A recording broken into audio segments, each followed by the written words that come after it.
Alright, so what I have for you guys today is actually an extract from a book that I'm trying to publish. Projecting to publish on Halloween, October 31st. So this is a piece within the piece, and it's called African American. A bit of a history lesson. Stories that we all know, just told through my perspective. Alright, here we go. Alright. So, the American-born black man and woman has been under the microscopic lens of identity since 1783, with the signing of the Treaty of Paris and the conclusion of the American Revolution. During this time in history, being an American citizen was far from the question of the minds of our revolutionary founding fathers, and considering the destiny for the vast majority of my ancestral kinfolk and skinfolk. But the question being more so along the lines of considering our very humanness, or lack thereof. What is this perceived beast of burden? Some kind of subtype of human or Homo sapien, possibly on its last leg of life's evolutionary struggle of survival of the fittest, or something else entirely? Thus, the agreed upon classification etched into our nation's holy constitution of the United States deemed these unknown children of the sun 3/5 deserving of human dignity.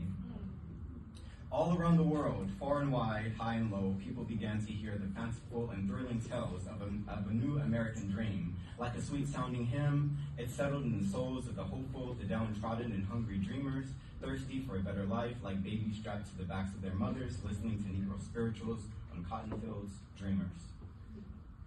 As more and more settlers came in, the more the stories began to spread of a land not filled with milk and honey, but with corn, potato, turkey, pumpkin, salmon, buffalo, peanuts. Oh yeah, we can't forget that sweet, sweet tobacco.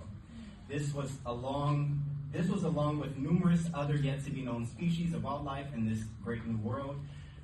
Assuming their superiority over all Earth Mother, they seized destiny into their own hands to fulfill their dreams of possessing this land of promise.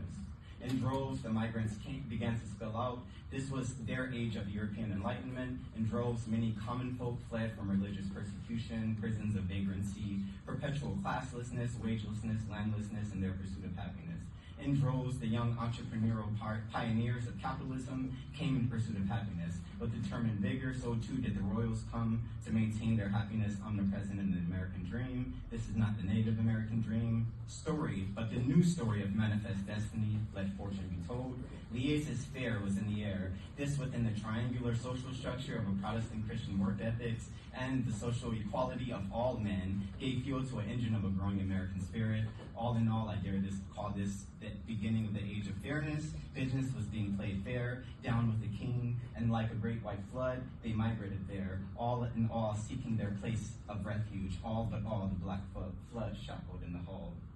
Oh yes, business was good, life was turning fair. You could almost smell the savory scent of liberalism in the air. Every man is a king. Cheap land with rich soil from sea to shining sea. Homesteaders, speculators, and profiteers seize their golden opportunity. Down goes the buffalo, up goes the fences, chop goes the beaver, up goes the fashion, scatter goes the salmon, up goes, well goddamn, the American Revolution.